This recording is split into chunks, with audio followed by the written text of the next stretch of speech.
శుభములు కలుగు నీకు. మీరు నన్ను ఇంట్లో నుంచి బయటికి తోసేశారనుకున్నానే గాని గుండెల్లోనే దాచుకున్నారని తెలుసుకోలేకపోయాను.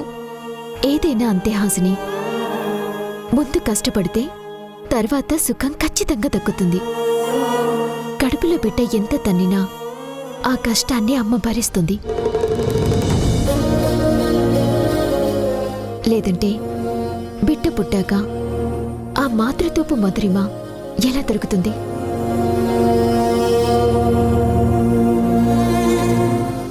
ఇంతమంది ఆడపిల్లల్ని కనేసింది. అందుకే ఆ దరిద్రాన్ని వదిలేసి పెళ్లి చేసుకున్నాను. ఈ నలుగురు ఆడపిల్లలతో కలిసి దాన్ని చావును అదే చావు మనం.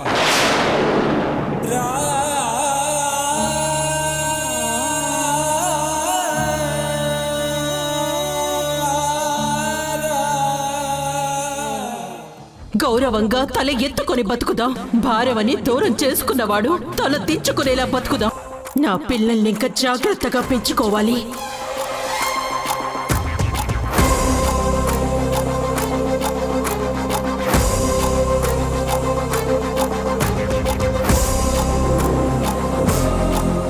వీళ్ళకి జాగ్రత్తలు చెప్తాను. ప్రపంచాన్ని ఎలా చూడాలో, ఎందుకు అలా చూడాలో నేనే నేర్పిస్తాను. తల్లిగా అది నా బాధ్యత.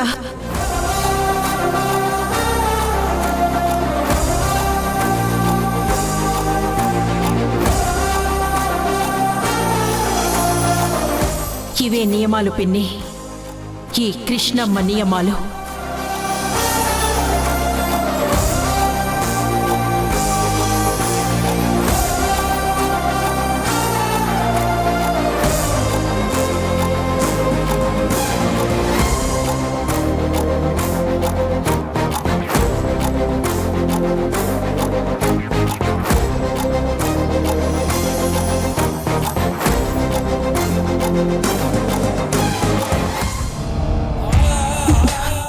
అమ్మా అమ్మా, అమ్మా,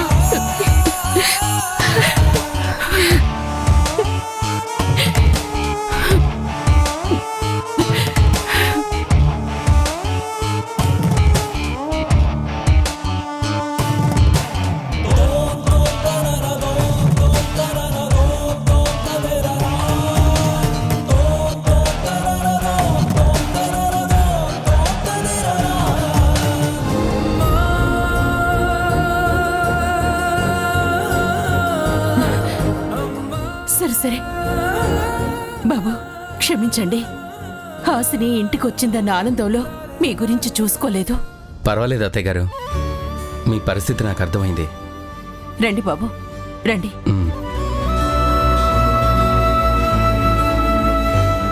కూర్చోండి, కూర్చోండి.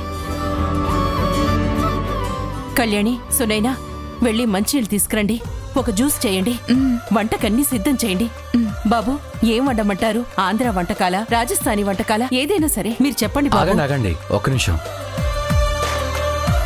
మేము వచ్చింది భోజనానికి కాదు, వారాహితో మాట్లాడటానికి.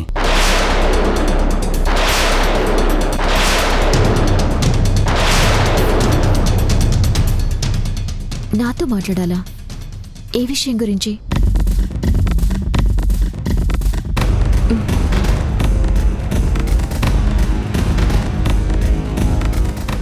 అదే అక్క, మన ఇంట్లో పెళ్లి జరుగుతుంది, అందరూ సంతోషంగా ఉంటారు. కానీ అక్కడ రేఖ పెళ్లి ఆగిపోయింది. ఇల్లంతా బాధతో నిండిపోయింది. ఇప్పుడు మన రెండు కుటుంబాలకి మధ్య వారధిలో నేనున్నాను. అందుకే ఈ రెండు కుటుంబాలు సంతోషంగా ఉండాలని మేము కోరుకుంటున్నాం. దానికి నేనేం చేయాలి? అదే అక్క, చరణ్ గారు వాళ్ళ నాన్నగారి గురించి బాధలో రేఖతో పెళ్లి క్యాన్సిల్ చేశారు. దానివల్ల రేఖ చాలా ఎఫెక్ట్ అయింది. ఆమె ఎఫెక్ట్ అయ్యి దానికి కళ్యాణి యొక్క జీవితాన్ని బలి తీసుకున్నారు కదా. అవును, అది కేవలం అపార్థం వల్ల, కోపం వల్ల చేసిన పని. అందుకే ఆ కోపాలు, అపార్థాలు అన్నీ తొలగిపోయి మన రెండు కుటుంబాలు కలిసి సంతోషంగా ఉండడం కోసమే మేమిద్దరం కలిసి ఇక్కడికి వచ్చాం.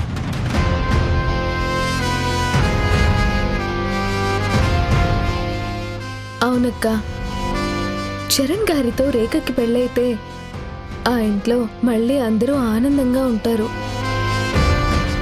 ఆ పెళ్ళైతే ఈ రెండు కుటుంబాలు కలిసి సంతోషంగా ఉంటాయి. అంటే నీ ఉద్దేశం? చరణ్ గారితో నువ్వు మాట్లాడి ఆయన ఎలాగైనా నువ్వు ఒప్పిస్తే బాగుంటుందని విక్కీ అంటున్నాడు.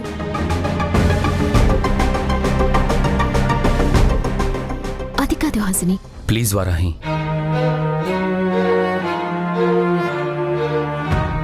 నువ్వు ఏదోలా చరణ్కి నచ్చచెప్పి ఒప్పించావు. ప్లీజ్.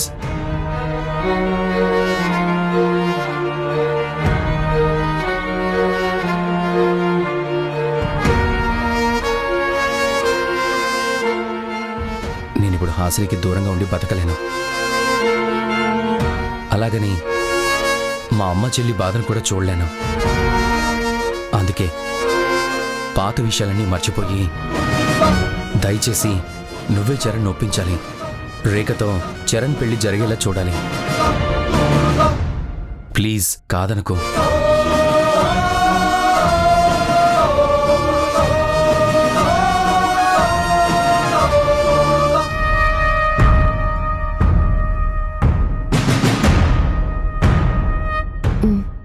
ఓకే, నేను ట్రై చేస్తాను.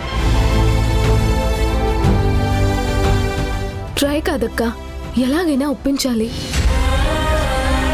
నా పెళ్ళైపోతే అప్పుడు చరణ్ని ఒప్పించటం చాలా ఈజీ అవుతుంది. ఖచ్చితంగా రేఖని పెళ్లి చేసుకోవడానికి ఒప్పుకుంటారు. ఖచ్చితంగా ఒప్పించడానికి వెళ్ళి చరణ్ గారితో మాట్లాడతాను.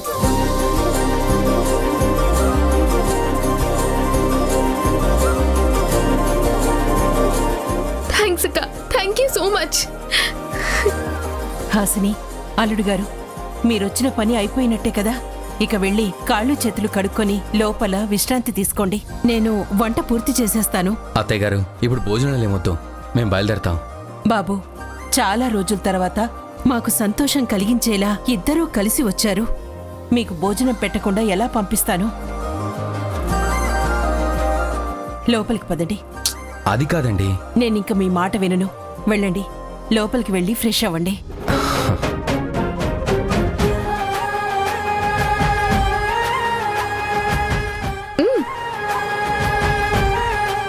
నువ్వురా.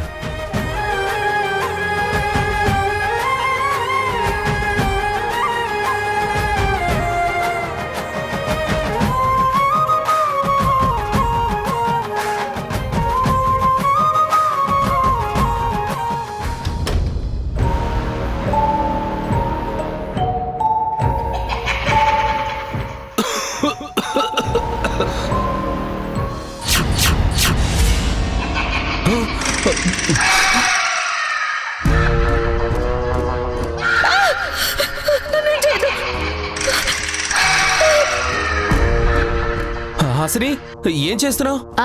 దెయ్యాలతో అష్టాచెమ్మ ఆడుతున్నా. ఎంతసేపు? ఇంకో గంట. గంట?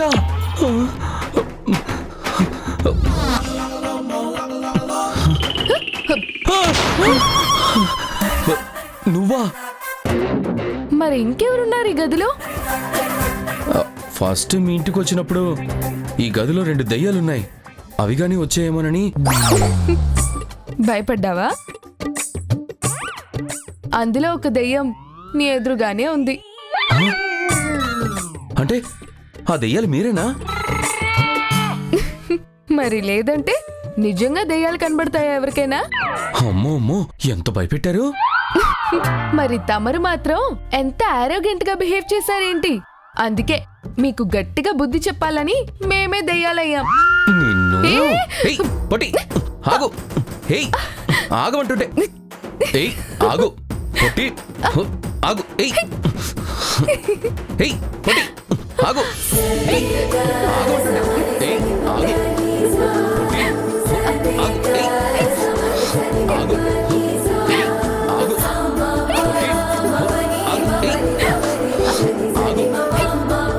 ఏయ్, ఆగు. దొరికా ఏ వదులు. నిన్ను ఆ, ఏయ్, ఓ, ఏయ్ నిన్ను ఇలా కాదు. హలో హలో మీ సరసాలు కొంచెం ఆపితే ఈ శారీస్ చూపిస్తాను.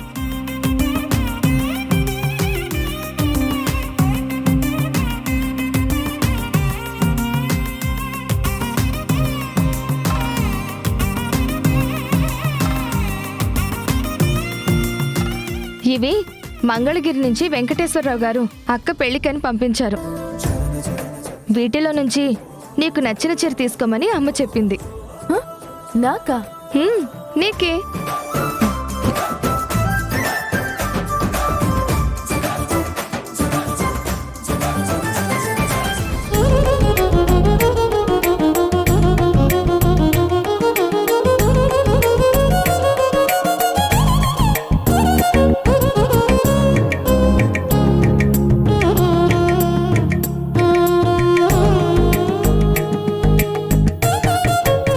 ఇదిగో ఈ చీర నచ్చింది. ఆ, నచ్చితే అదే తీసేసుకోమ్మా. అమ్మా ఆ చీర నాకు నచ్చింది. పోన్లే సునైనా, హాసిని ఒక ఇంటికి వెళ్ళిపోయిన పిల్ల. తనకి మనం ఎప్పుడో గాని ఏమీ పెట్టలేం. తనని తీసుకోనివ్వు.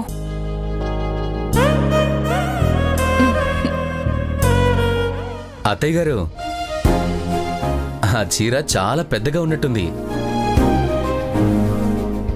హాసినికి ఇంత పెద్ద చీర అవసరం లేదు. నీళ్ళు సగం చాలు ఆ పర్సనాలిటీకి.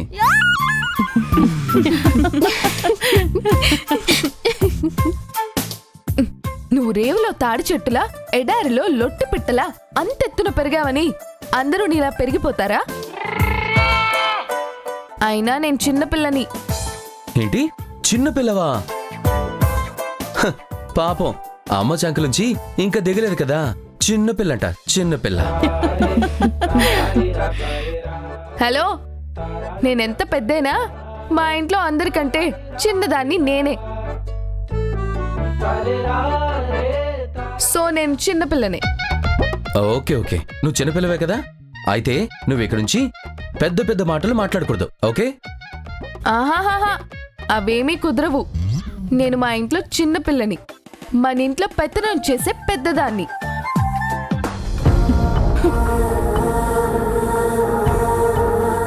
ఆ, పెద్దదానివి.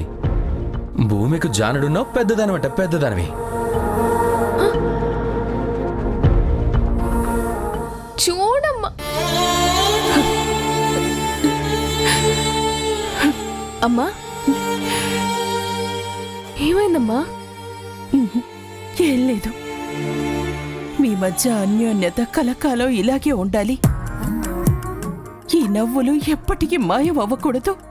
లేదమ్మా, ఎప్పటికైనా మా సరదాలు పెరుగుతాయే గాని తగ్గవని నేను మాటిస్తున్నాను. మీరిలా ఉంటే చాలు, మేమెప్పటికీ ఆనందంగానే ఉంటాం.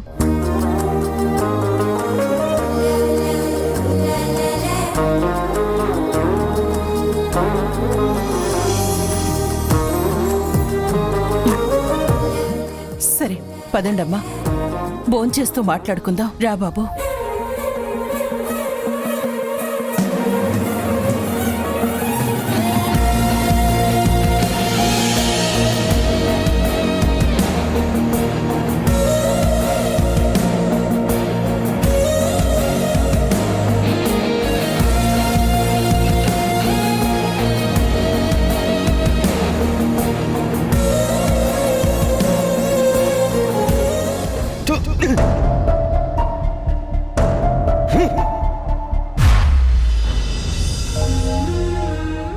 ఒకప్పుడు మీ అమ్మ, నేను, మీ తాతయ్య వాళ్ళు మేమందరం ఇలాగే సరదాగా ఎంతో సంతోషంగా కలిసుండేవాళ్ళం.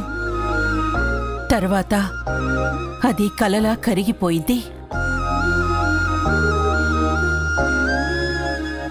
ఇప్పుడు మళ్ళీ మిమ్మల్ని ఇలా చూస్తుంటే నాకు మళ్ళీ ఆ కలలు నిజమవ్వాలని, అవుతాయని ఆశ కలుగుతోంది అల్లుడు గారు. అవుతాయండి, త్వరలోనే అవుతాయి. ఇప్పుడు మీరు ఇక్కడికొచ్చినట్టే మీ అమ్మ కూడా త్వరలోనే ఇక్కడికి రావాలి. నేను మీ అమ్మకి చీర, సారె పెట్టాలి. మన రెండు కుటుంబాలు కలిసిపోవాలి. ఇప్పుడు మేము వచ్చింది అందుకే కదమ్మా. అవునండి, నేను హాసిని కలిసి ఖచ్చితంగా ఈ పనిని పూర్తి చేస్తాం. మీ కలని నెరవేరుస్తాం.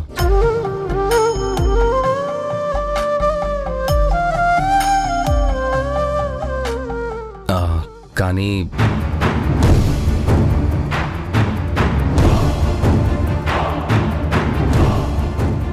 మళ్ళీ కానీ ఏంటి? ఆ అత్తయ్య గారి కోరిక తీరాలంటే రేఖ పెళ్లి చరణ్తో జరిగి తీరాలి.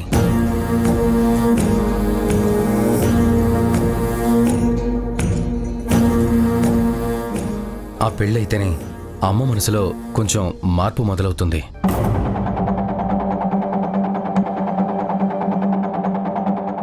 చెప్పాను కదా, నేను తప్పకుండా చరణ్ గారితో మాట్లాడతాను. ఆయన నీ మాట విని రేఖను చేసుకోవడానికి ఒప్పుకోవాలని దేవుణ్ణి కోరుకుంటున్నాను. నేను మన అమ్మవారికి మొక్కుకుంటాను.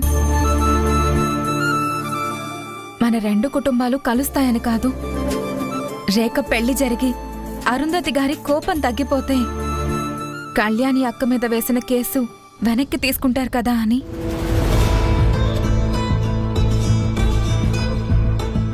మన కుటుంబాలు కలిస్తే ఆ కేసు ఉన్నా వెనక్కి తీసుకున్నా ప్రాబ్లం ఏముండదు.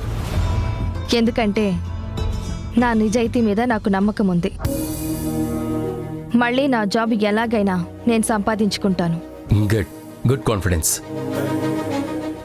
సరే సరే, అందరూ భోజనం పూర్తి చేయండి.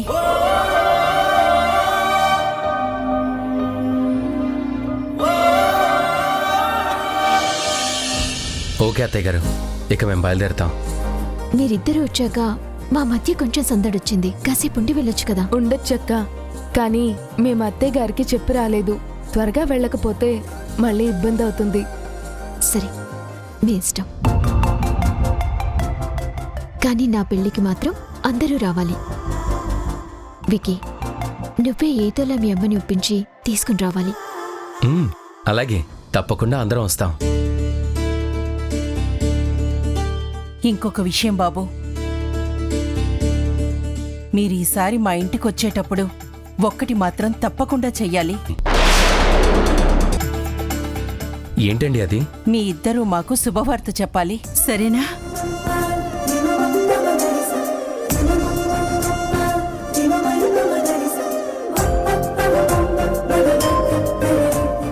నువ్వు చెప్తున్న శుభవార్త ఏంటో మాకు అర్థమైందమ్మా. కానీ మా అత్తయ్య గారిలో మార్పు వచ్చిన తర్వాతే మేము నీకు ఆ శుభవార్త చెప్పగలం. అంతవరకు చెప్పడం కష్టమే.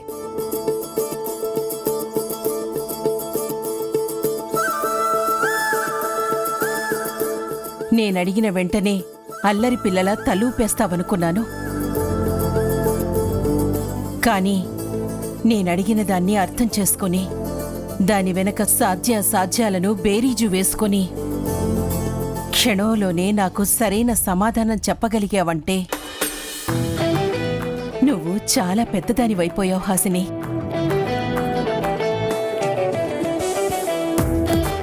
నాకు చాలా సంతోషంగా ఉంది నిన్ను చూస్తుంటే. మరి హాసిని పెరుగుతుందమ్మా. నేను ఎదుగుతున్నానుగా మమ్మీ. నేనే కాదు, నువ్వు కూడా ఎదుగుతున్నావు. ధైర్యంగా మాట్లాడుతున్నావు, కౌంటర్లు కూడా వేసేస్తున్నావు. సరే అత్తయ్య గారు, ఇక మేము బయలుదేరుతాం. ఒక్క నిమిషం.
వస్తామమ్మా.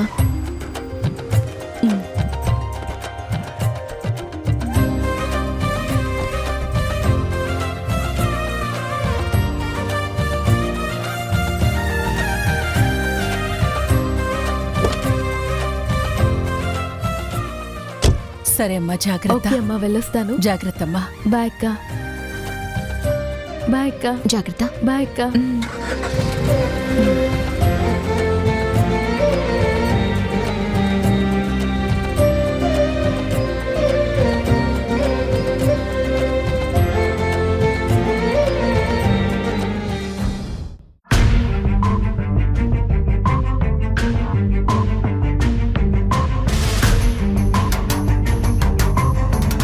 ఇదేంటి, ఆ షర్ట్ వాళ్ళ దగ్గరికి తీసుకెళ్లాడు? కొంప తీసి రేఖకిచ్చి ఫిట్ చేయమంటాడా? అమ్మా, మీరు నన్ను పూర్తిగా అపార్థం చేసుకున్నారు. నీ పెళ్ళాము గిఫ్ట్గా ఇచ్చిన ఆ షర్ట్ ని వదలకుండా పట్టుకునే తిరుగుతున్నావు.